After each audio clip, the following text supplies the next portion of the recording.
Mr. Secretary, it's great to be here with you. And I've been looking forward a long time to be able to call you Mr. Secretary. Good afternoon, everyone. It's an honor to be back at the State Department under the eyes of the first American chief diplomat, Benjamin Franklin. And by the way, I want you all to know in the press, I was the Benjamin Franklin Professor of Presidential Politics at Penn. And I thought they did that because I was as old as he was, but I guess not. Anyway, all kidding aside, it's great to be here and stand alongside our most recent senior diplomat, Secretary Tony Blinken. Mr. Secretary, thank you for welcoming us today. We've worked together for over 20 years. Your diplomatic skills are respected equally by your friends and our competitors around the world. And they know when you speak for me. And so is the message I want the world to hear today. America is back. America is back. Diplomacy is back at the center of our foreign policy. As I said in my inaugural address, we will repair our alliances and engage with the world once again, not to meet yesterday's challenges, but today's and tomorrow's.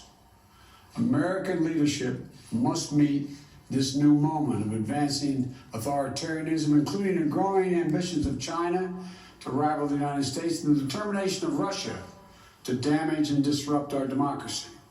We must meet the new moment, accelerating global challenges, from the pandemic to the climate crisis to nuclear proliferation, challenging the will only to be solved by nations working together and in common. We can't do it alone.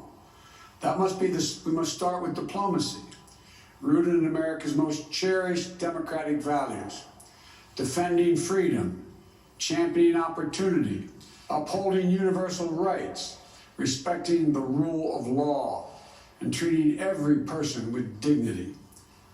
That's the grounding wire of our global policy, our global power.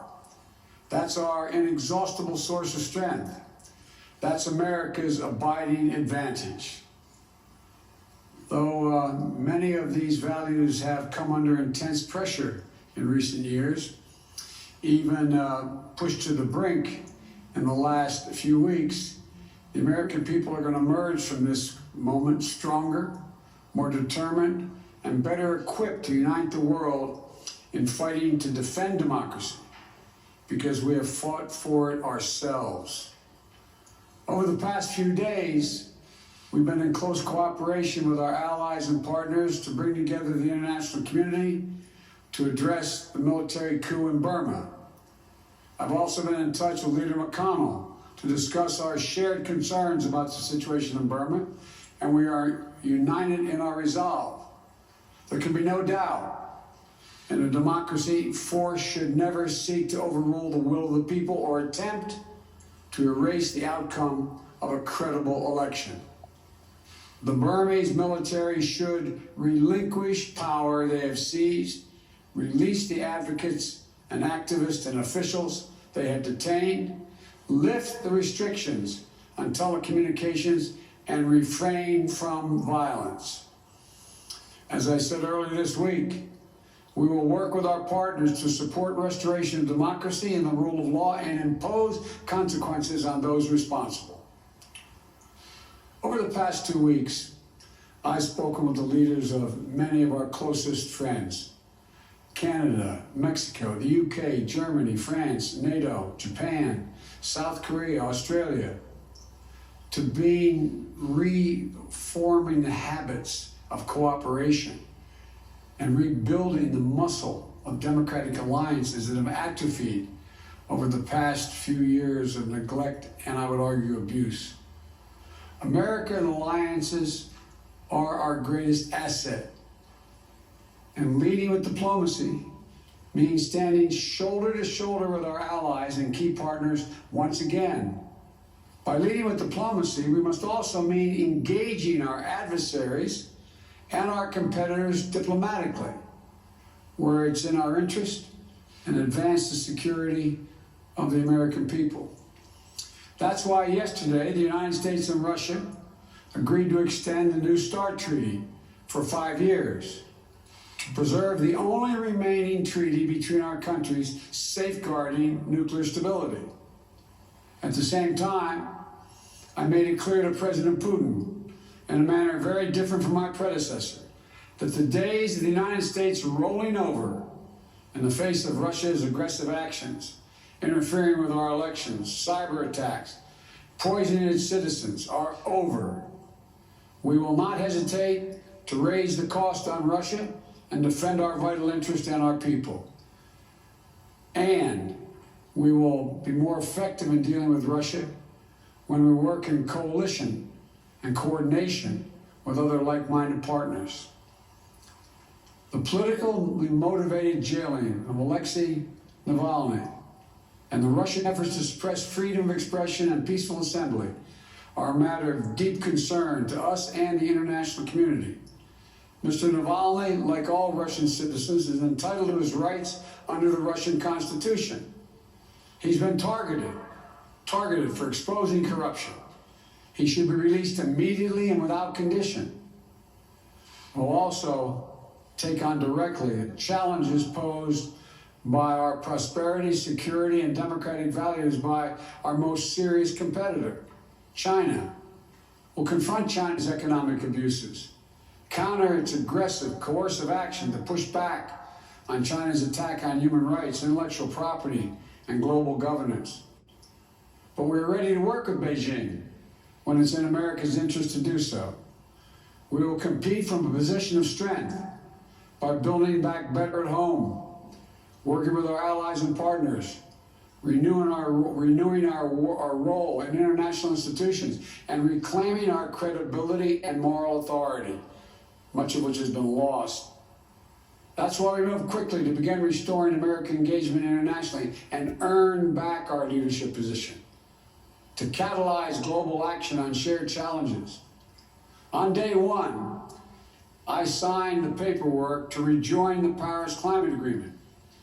We're taking steps led by an example of integrating climate objectives across all of our diplomacy and raising the ambition of our climate targets.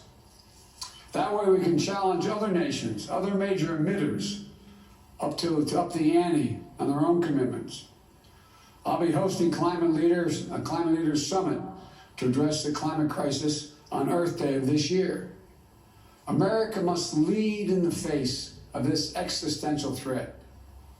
And just as with the pandemic, it requires global cooperation. We've also re-engaged with the World Health Organization. That way we can build better global preparedness to counter COVID-19, as well as detect and prevent future pandemics, because there will be more. We've elevated the status of cyber issues within our government, including appointing the first Deputy National Security Advisor for Cyber and Emerging Technology. We're launching an urgent initiative to improve our capability, readiness, and resilience in cyberspace. Today, I'm announcing additional steps to course correct our foreign policy and better unite our democratic values with our diplomatic leadership.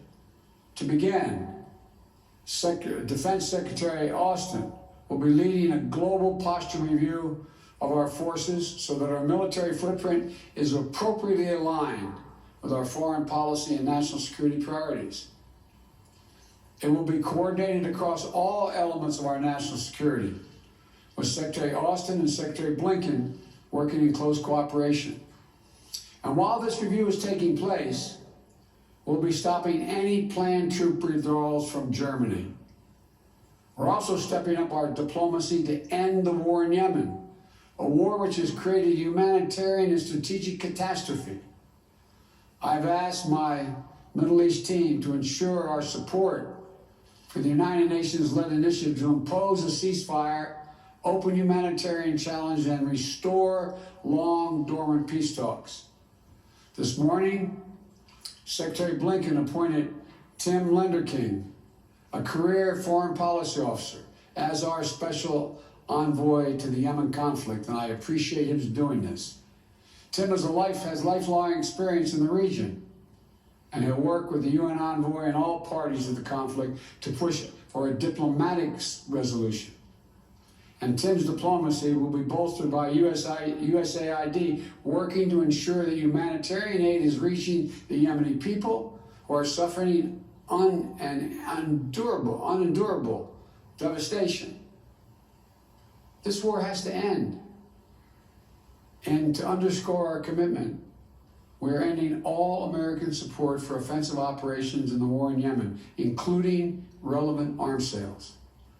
At the same time, Saudi Arabia faces missile attacks, UAV strikes, and other threats from Iranian-supplied forces in multiple countries. We're going to continue to support and help Saudi Arabia defend its sovereignty and its territorial integrity and its people. We also face a crisis of more than 80 million displaced people suffering all around the world. The United States' moral leadership on refugee issues was a point of bipartisan consensus for so many decades when I first got here. We shine the lamp of liberty on oppressed people. We offered safe havens for those fleeing violence or persecution. And our example pushed other nations to open wide their doors as well. So today,